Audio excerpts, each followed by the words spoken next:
Cool if you could. Good afternoon. Barely. Barely. It's 12:02.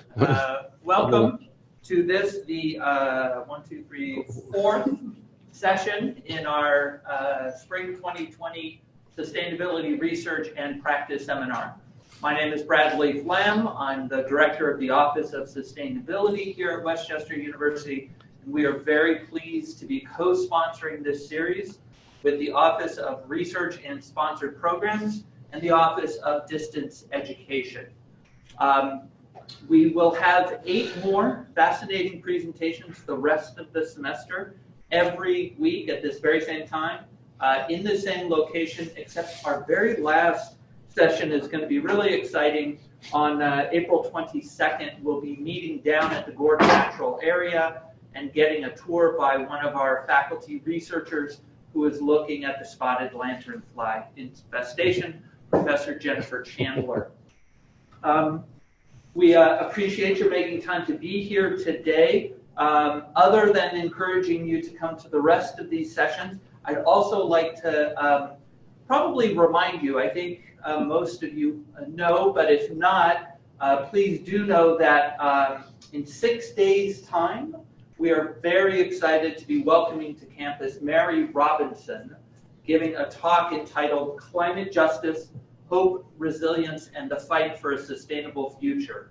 Mary Robinson is the former president of Ireland and has been a special envoy for the United Nations on climate change. She will be speaking at 8 p.m. in the Asplund Hall in Phillips Memorial Building. If you are a student and don't yet have your ticket, you can still request a free ticket to this event by sending an email message to sustainability@wcupa.edu. Hope to see you there. But now, please join me in welcoming Professor Paul Morgan. Hi, everybody. Oh, here comes Paula Klein. Hi, Paula. So there's the talk. I should say up front that this is kind of a dry run for a presentation I'm doing next week. And so appreciate any feedback, suggestions, complaints that you've got on this, because this is, like I said, I've done this before a couple of times in various venues and lengths. But next Tuesday, I'll be presenting this at the Climate Leadership Summit. And this is sponsored by an organization called Second Nature. And it's going to be mostly college and university presidents, provosts, you know, the big potatoes. And so this is, I'm going to deliver this as if you were college presidents and provosts, okay? To see what kind of this is your chance. So we'll get some feedback on that. But I'm flying down to Atlanta, guiltily blowing some carbon to go there to tell people not to fly around so much, right? That's how it goes. So I want you to notice the kind of the subheading for the conference is, we are facing a climate emergency. What are higher education's responsibilities and opportunities to be part of the solution? And so West Chester University is one of the signatories to the American College and University President's Climate Commitment, which is sponsored by Second Nature, which is hosting the conference. So signatory institutions, and there are, I don't know, roughly 600 or more in North America, you know, they'll be represented there. I'll be there. Our Deputy to the President here, John Bilella, will be there. Brad Flam from the Office of Sustainability will be there, and lots of other folks from around the country to talk about what higher ed can do to address the climate emergency. We'll talk about the language there. That's me. Okay. This is the other person we'll be presenting with, Elizabeth Drake from Swarthmore College. Swarthmore College is doing a lot with climate action, climate change, partly because of the nature of the institution. You know, they're kind of a edgy liberal arts institution. They can do stuff that sometimes public institutions can't do so easily. So they're leading the way in some ways, and that's what Elizabeth is going to address while we're there. So the talk, there we go, is called Inspiring Climate Action by Envisioning Higher Education for Sustainability After the Shit Hits the Fan. And I'm going to say shit a lot this hour. I'm sorry if that offends anybody, but you knew the title, so you knew what you were getting into, right? So emphasis here is not on the shit, though. It's on inspiring climate action, because that's what we really need to do. How can we do that? How can we inspire college, university presidents, provosts, people in offices, students, et cetera, to do more, okay? So the purpose is to engage in a kind of deep dialogue, and I'm certainly not going to be talking the whole time. There's going to be lots of opportunities to sort of think through what the issues are here, to articulate some transformational climate initiatives, and then generating leadership momentum for overcoming barriers to action. That's directed at the senior administration from colleges and universities. And what I usually do for this talk is, because the first time I did it was 15 minutes, the second time I got a half an hour. This one will have an hour, but it's still not enough. I'll say, and if you want to meet later, get it over margaritas to continue the conversation, we can do that. I'm available after 5. Okay. So the setup here is there is what you could call a dance of urgency going on around our climate emergency or climate crisis. A lot of things going on. Time magazine, for instance, their cover from September of last year, 2050, How Earth Survived. So it's really making it into the mainstream. There are other things you may have noticed. This book just is coming out recently. This is by Cristiana Figueres, who was one of the people who helped sort of create, the architect of the Paris Climate Agreement from 2015. And it really presents kind of two scenarios, one of which is horrific, of course, and one of which is very optimistic. And the bottom line is, well, it's up to us, what we do. And if we don't do anything rapidly, fundamentally, we're going to end up with the world that we don't want. It's very clear. So there have been activities, you may have participated in one of the global climate strikes. There'll be another one coming up in April around Earth Day. So you can go to the Gordon area instead of going to class, you can strike. What's that? Both? You can do both, exactly. So the next one, like I said, in April, keep an eye out for that.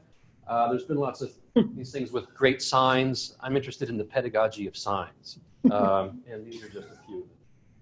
And of course, you can't do a talk on this these days without mentioning Greta Thunberg, but there are lots and lots of other people, not all of them sort of white and from industrialized northern countries, but Greta certainly has made a splash by, kind of drawing attention to something serious. But basically, why should I go to school if school is irrelevant to what's going on the planet?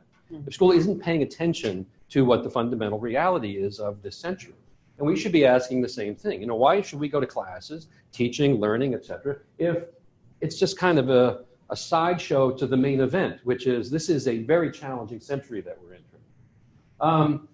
Folks recognize this. Extinction Rebellion is out there kind of acting from a place of real kind of urgency, you could say, saying, it's time for direct action. We've started talking about the climate emergency differently. No longer talking about climate change. It's the global climate crisis or the global climate emergency to more accurately capture the nature of the situation. And that's certainly helping. Colleges and universities and cities and towns have also done something, because when the U.S. current administration has decided to attempt pulling us out of the Paris Agreement, other institutions stepped up to say, we're still in. And so when I'm speaking to college and university presidents and provosts and whatnot, many of them have already committed to doing what they can, regardless of what's going on in Washington. So there are lots of positive signs. We're not going to read that. And things like, signing letters for the climate emergency, et cetera, the usual kind of its glorified petition, et cetera.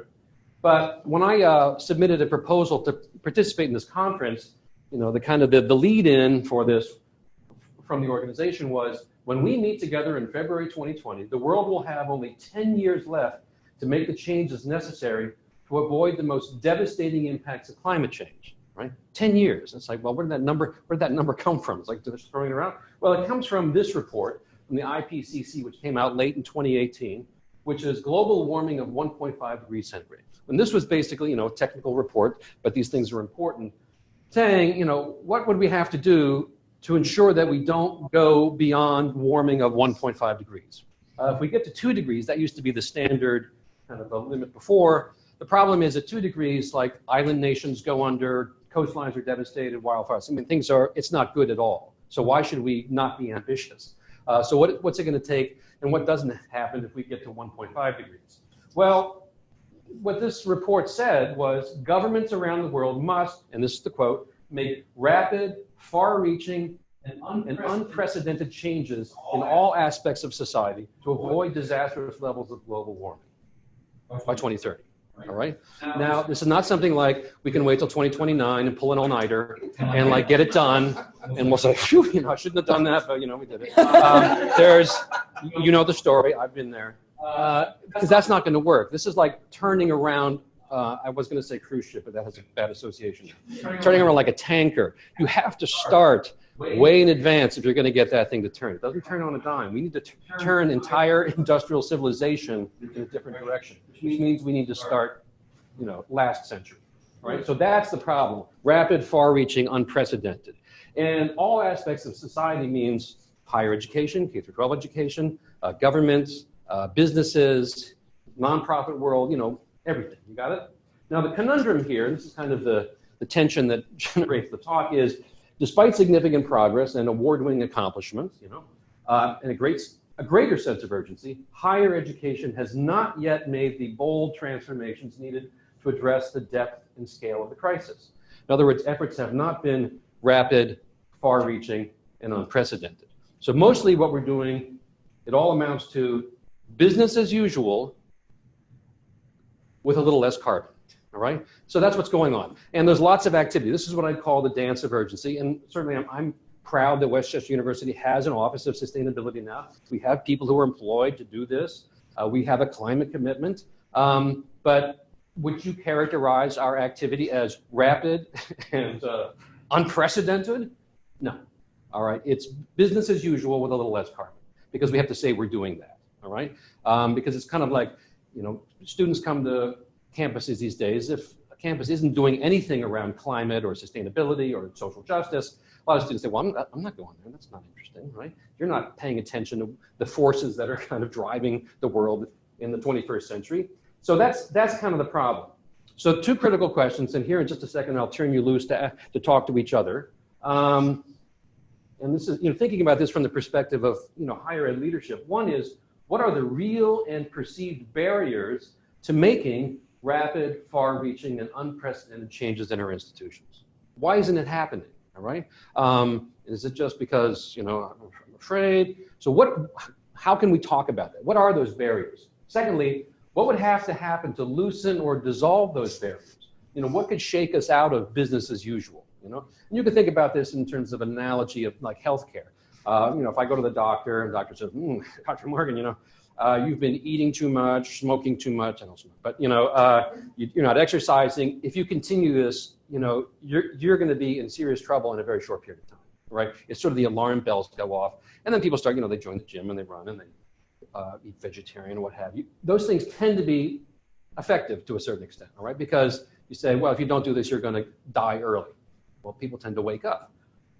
Well, we may have a similar situation, only, we're not getting the message. So what would do that? This is a little image that says bombs away laxatives. I'm afraid that was supposed to be fun. So what can really loosen things up, all right? Now, I'm going to ask you now, for the older folks, they'll get this, talk amongst yourselves, all right? The questions again. One, what are the real and perceived barriers to making rapid, far-reaching, and unprecedented changes at West Chester University, at other colleges, universities, or whatever your kind of sphere of influence is? And what would have to happen to loosen those? So let's take a few minutes. You can gather people you know or don't know. Please don't exclude anybody. Don't want anybody sitting by themselves. Get a few ideas out there, and then we'll hear them.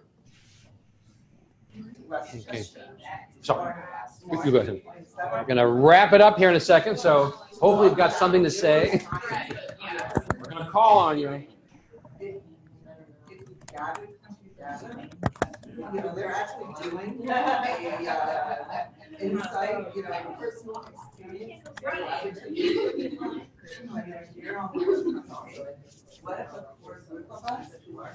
Okay, so let's start with youngest people first. You've got more skin in the game. What do you think some of the real and perceived barriers are to making really big changes or rapid changes or fundamental changes?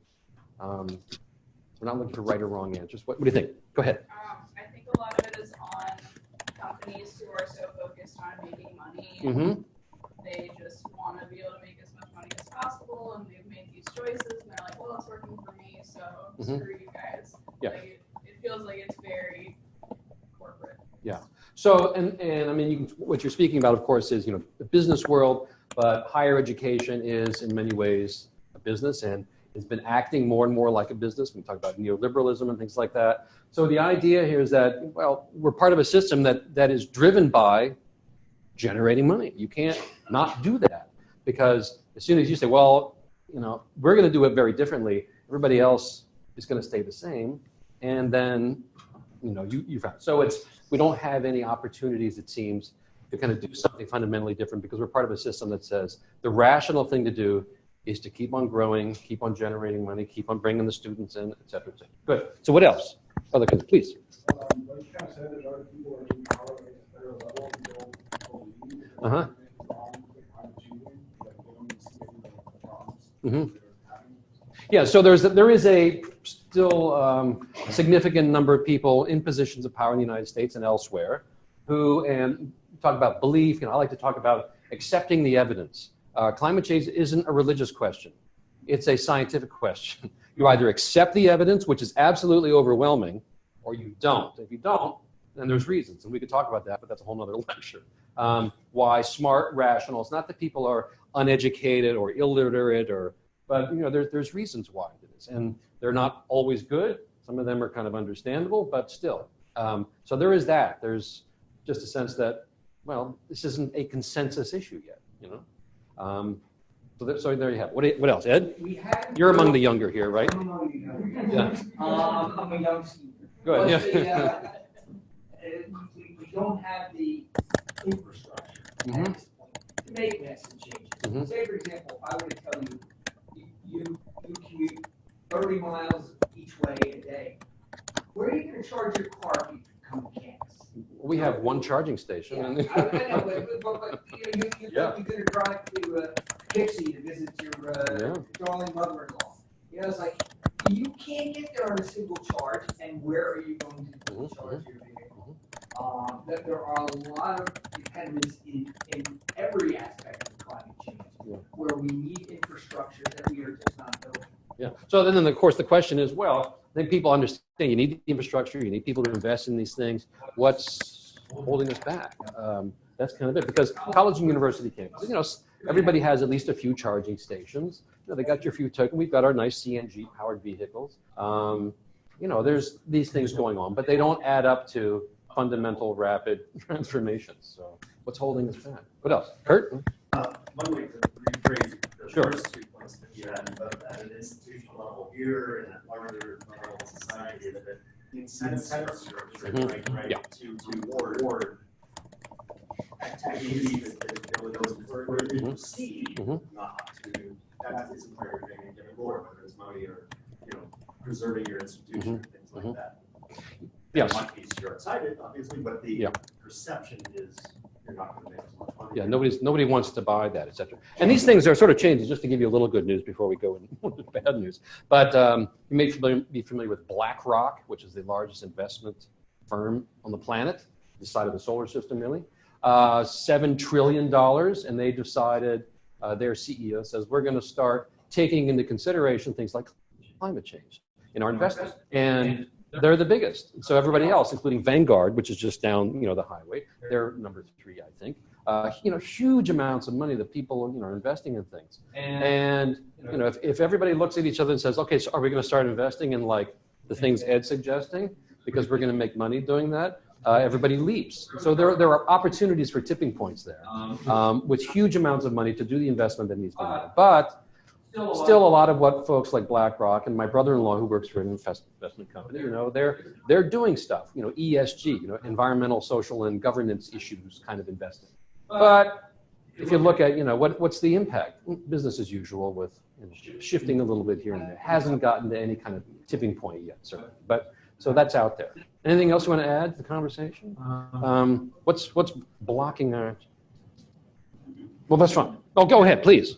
I think even though we have this 10-year prediction, a lot of people sort of see it as like a far away. Yeah, yeah. So they don't really do anything now. Yeah, it's a you know, perception of, you know, most of us don't live, you know, on 10-year time frames. It's like, I got stuff to do by the end of the day, and what's going to happen in the summer, and that's about as far as we can really think. And that's because of our limitations as, a bipedal species that wants to survive isn't always thinking and living in the future. And probably shouldn't always be living in the future. Some people say the best way to address climate change is to live in the present and address all the things that are in front of us, right? That'll start adding up to things, all right? Because there's justice questions, equity issues, and how we're doing, transportation. We start really paying attention to the stuff right in front of us, well, we can make a lot of progress. Everybody does that. But yeah, it's tough to think, 10 years, that's like, what happens if we get hit by an asteroid in, 2024? Our efforts will have been wasted. So sometimes it's not helpful to speak in that way because we just tend not to operate in it. So those are the real problems. And it's like, you look outside, it looks pretty nice out today. I could take a little more of this in the winter. It's not like a gun put to your temple. There doesn't seem to be an immediate threat for those of us who live in the bubble, in the mostly wealthy areas of North America, where we can kind of, to a certain extent, insulate ourselves from the worst effects of things.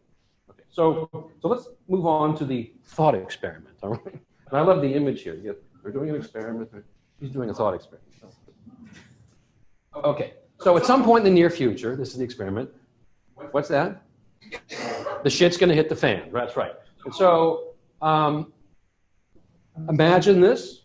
Now, what we're not talking about is like apocalypse, where the asteroid hits and like we're obliterated, and people are like taking selfies as the Statue of Liberty goes down.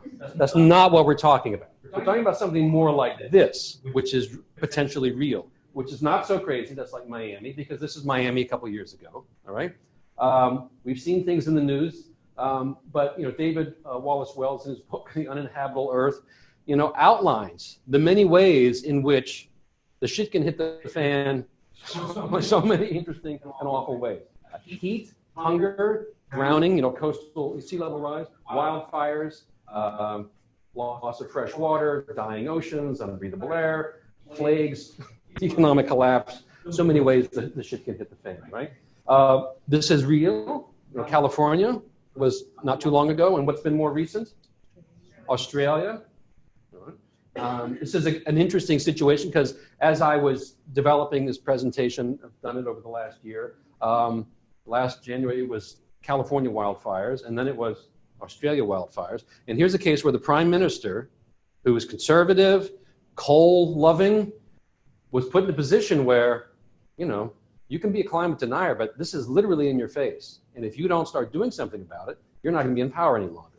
The shit has hit the fan in Australia. So things are changing there, sort of in a significant way. Because at a certain point, you can't deny what's in front of you and what's burning in front of you, okay? And so the thought experiment is, particularly in North America here, what would count as, the shit hitting the fan? And when that does happen, and it could be, Miami going under, trillion, billions, at least dollars of real estate, another more wildfires, whatever it is, when that happens, and let's be clear, it's going to happen, all right, sooner or later. Hopefully not, but we can use that as a thought experiment to get us to think about how we can, avoid this, of course. But when that happens, all kinds of barriers are going to dissolve. All this stuff about, well, we don't have the money for this, or, I'm not interested in that, and this isn't real, etc. Suddenly those things are gone. They've washed away because it's right in front of us, all right? And so you can think about this as the tipping point. For years, and I've been at Westchester University for more than 20 years, and people have been working on our environmental issues and social justice issues for longer than that. It's been like the Sisyphean task of pushing this rock up that steep incline, thinking we're never going to get there. Progress is so slow, so incremental. But when the shit hits the fan, that changes. There's still, people in desks preventing this, but that's another story. Okay, then you get this. The Sisyphus effect becomes the snowball effect, and suddenly barriers dissolve, and it's like, oh, now we need to do something. All right, and the kind of the situation you have to imagine this happening at Westchester. Suddenly, obstacles to action melt away, and higher ed sustainability advocates and leaders will be called on to present their plans for rapidly transforming the purposes and practices of higher education in order to respond to the planetary crisis. And the scenario might go something like this. Let's say the shit is the fan, and the president of Westchester University says, well, now we really have to address this front and center. Okay, call me want to see Brad Wham, all you people, students, faculty. What are we going to do? Now that we know we really have to do something fast, what are we going to do? All right? And so what do we have besides, well, I think we ought to go for a few more metal straws instead of plastic straws. And I don't mean to harp on that, but is that going to save us? The answer is no. Okay? Are we going to buy, 15,000 Teslas? Is that going to save us? No. We got 7 billion people on the planet. Can they all have a Tesla? God, no. That would be the end of us. And so we need to think really clearly about what would have to change for higher ed, again, to be relevant. So if permission is granted, what exactly would colleges and universities have to be or become to make them relevant after the shit hits the fan? Okay, and if they were irrelevant, people would stop going into debt to come to school and stop paying us to teach here. And so if it were relevant, what would be going on, right? So we need to use our imagination and in a way that is really realistic too.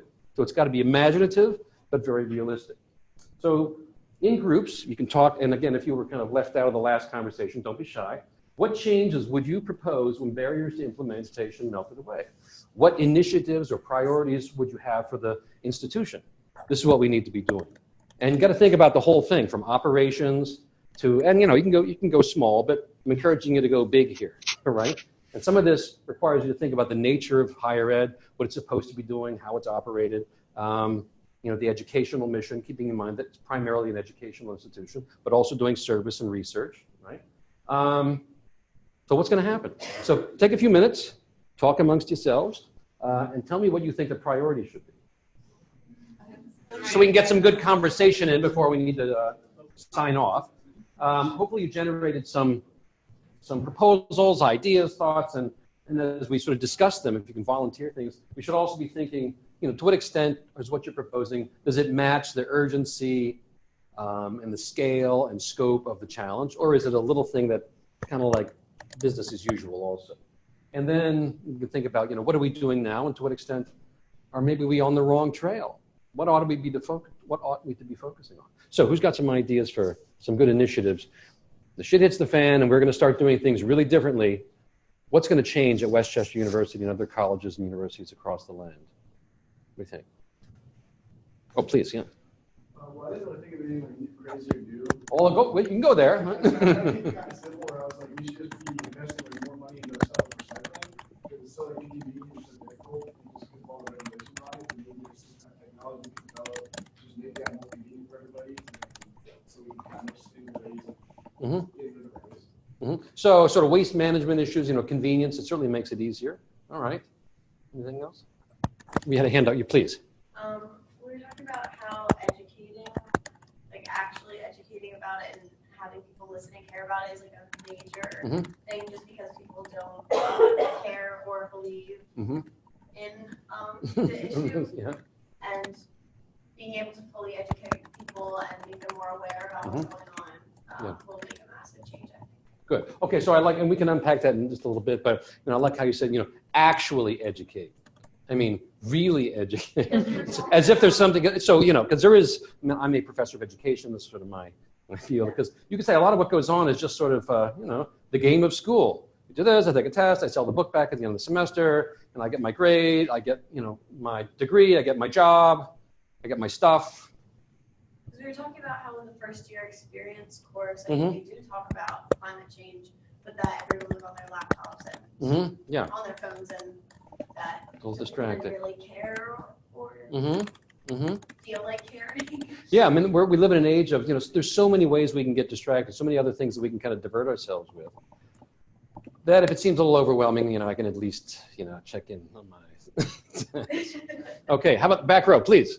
So we were talking about tying into a grid with other universities, educational institutions for solar energy. Get our electricity that way. One thing along the lines of what the young lady was talking about, does the university have a major in sustainability or a track of classes in that direction now? Well, we have a certificate that's going to be part of our general education program. So students starting, I think, this coming fall will be able to take their general education classes, one from social sciences, arts and humanities, natural sciences, that are sustainability themed. So you could take like 4, and they'd add up to a certificate. So you'd have, gen ed courses that were at least kind of themed around that. We have a minor in the works that's in the process of approval. There's some other little programs in nutrition and education that deal with sustainability. One of the questions people have, should it be a major, or should all disciplines, all majors heading toward professions, and this is sort of my preference, is that, if you're going into business, you got to know about this. You're going into healthcare, you got to know about this, because all these things are going to change, all aspects of society. So how does it become infused throughout, and not something that a few specialists do?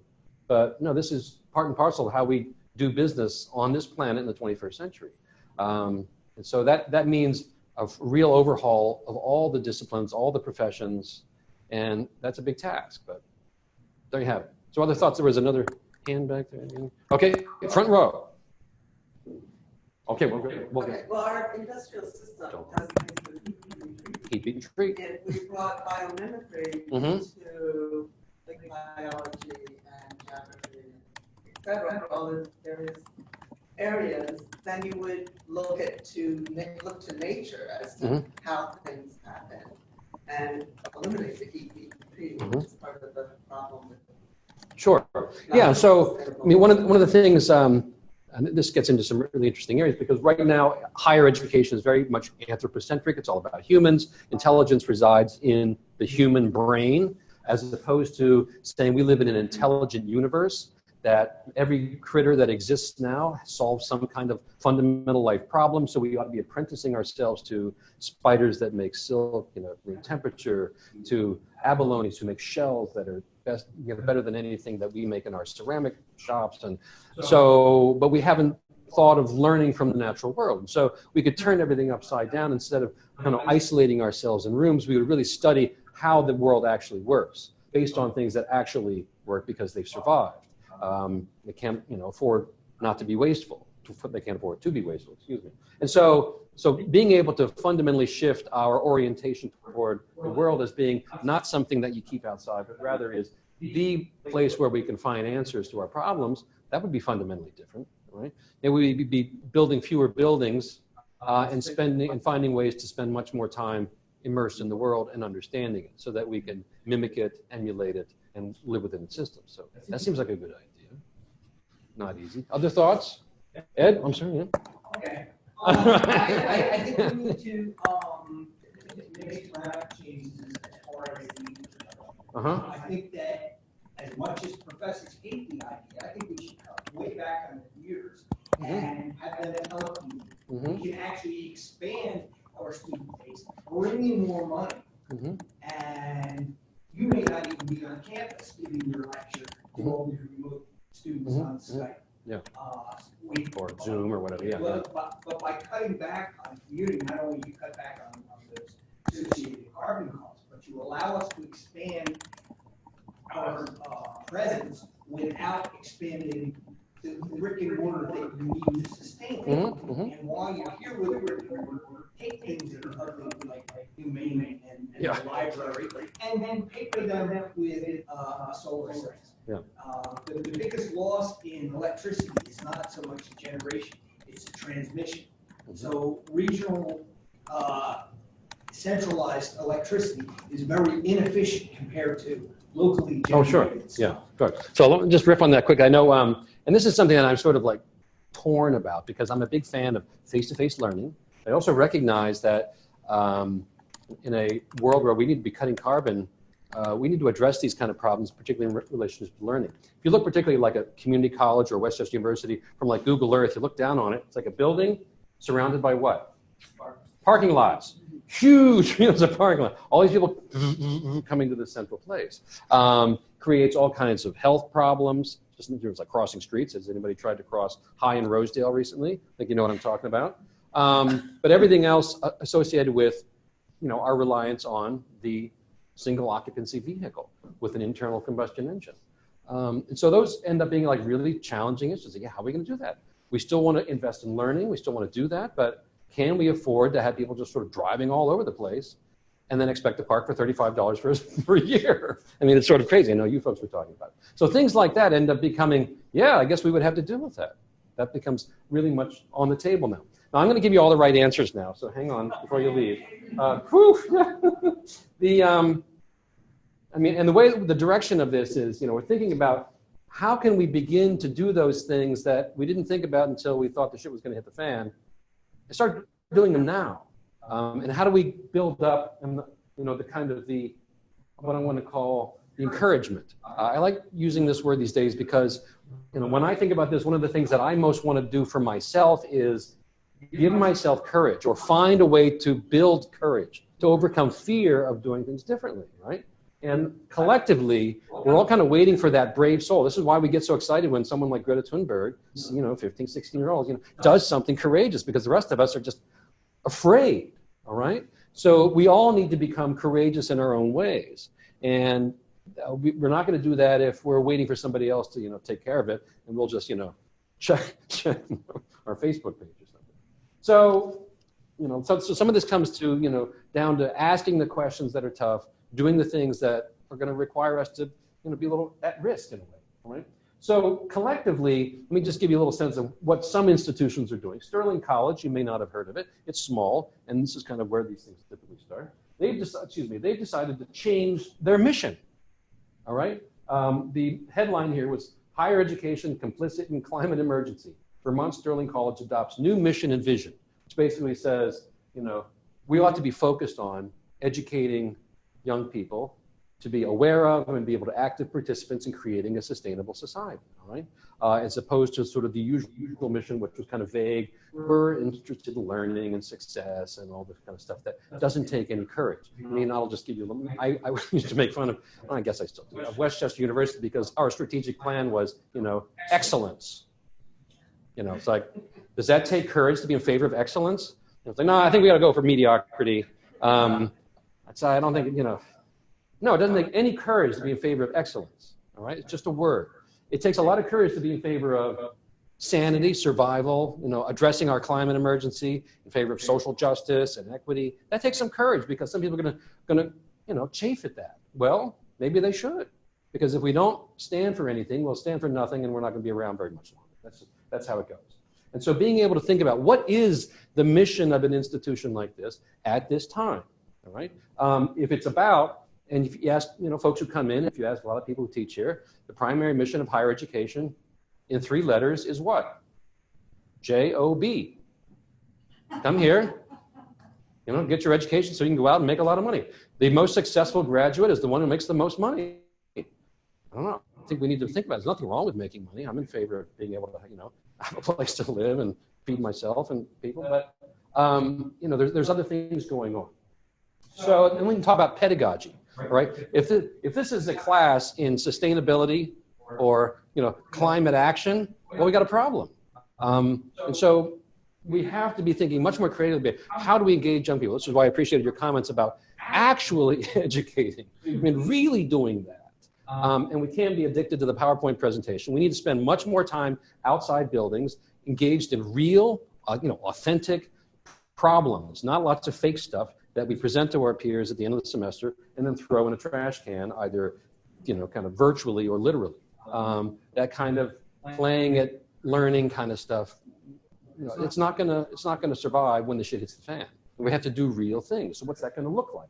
And it means we have, faculty have to be satisfied with something other than doing the same old lecture.